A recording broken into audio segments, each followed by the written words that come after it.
Alright you guys, welcome to another episode here at Wristwatch Diaries, and today we are talking Grand Seiko, specifically the Grand Seiko SBGP005. It is one of my most recent purchases, and I figured that if you are watching this video, you're probably in a market of purchasing one yourself, or maybe you're just trying to purchase a Grand Seiko watch. I can tell you guys this video was not easy to make, as Grand Seiko really does compete very well with watches that are much more higher above that price point. But just like any other watch, no watch is perfect, and it does have its flaws.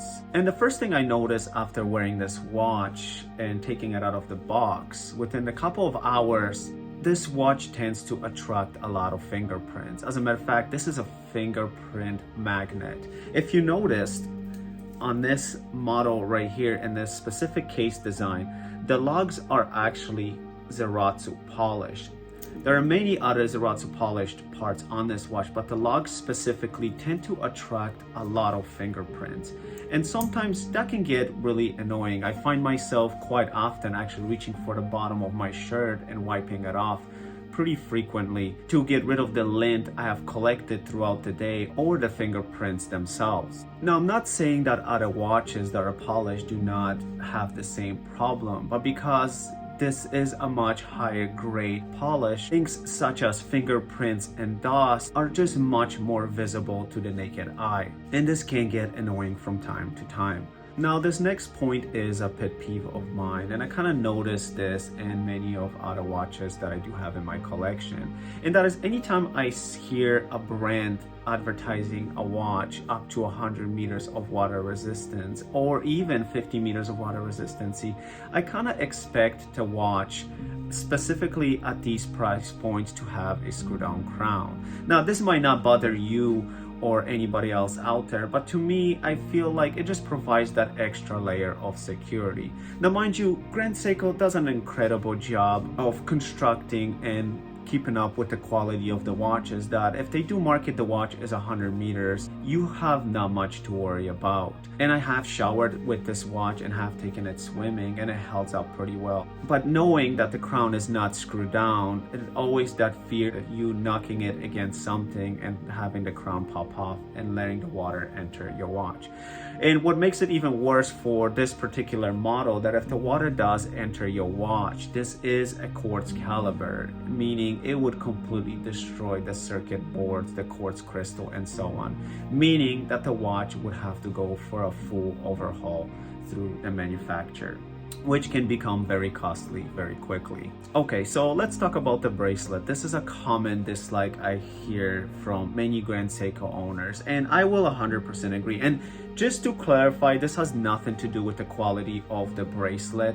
It's just I am not a big fan of this kind of style bracelet. Now, luckily this watch does have a 19mm lug-to-lug width, which would have been better if it was a 20mm lug-to-lug width, but at the end of the day, I will be replacing this metal bracelet with a nice aftermarket suede strap from Hodinkee, just to kind of bring it to life and give it that more of a dressier look. So now that we got the negatives out of the way, let's focus a little bit on the positives. And right off the bat, that is going to be the accuracy. This caliber is insanely accurate. So accurate, in fact, that I stopped paying attention to how accurate it really is. Now, what I do with majority of my mechanical watches is that I will time the seconds hand with the seconds hand on my iPhone, just to get an overall look and see if the watch does deviate throughout the rest of the day. But with this particular model, when I matched the seconds hand with the seconds hand on my iPhone, even after a week of wearing it, I've noticed that the seconds hand was in sync with the seconds hand on my iPhone. Now, I know that Grand Seiko advertises on their website that this movement is capable of plus minus 10 seconds per year. So it might take a little bit of time before I start seeing any different or any changes in time. And this is all coming out of the incredible 9F85 quartz movement that is fully manufactured by Grand Seiko. So let's take a step back and let's focus on the dial, which was a big selling point to me. Now, this watch comes in two variation colors, one being a champagne dial and the other blue, as you see here in this video. And when it came am to pick in one or the other, I felt that the blue really resonated with me. Now, depends which way the light hits this sunburst blue dial. It sometimes almost looks like this dark blue is fading away to these black edges that kind of surround the blue dial. And to me, this dial was a home run. And that is going to bring me to the final positive thing I really enjoyed about this watch. And it's probably something you're really going to enjoy as well. And that is the price tag.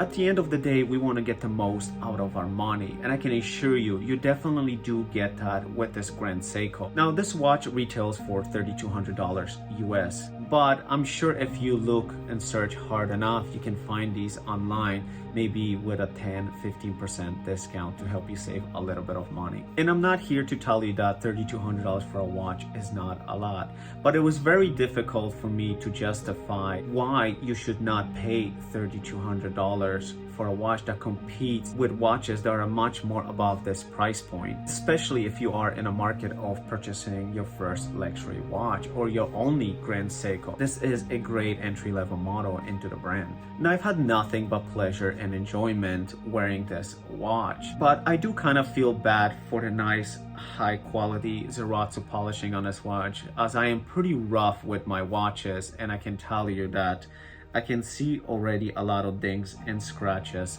especially on the bracelet. Now, I do not buy my watches to baby them or store them away. I wear them, and that is what I'm going to do with this watch as well. Now, I hope you guys liked this video. If this helped you make a decision into purchasing one of these watches, then congratulations. Welcome to the Grand Seiko Club. I promise you will not be disappointed. If you found this video informative, please go ahead, shoot me a thumbs up, leave me a comment down in the section below, and I'll see you guys in the next one. Take care.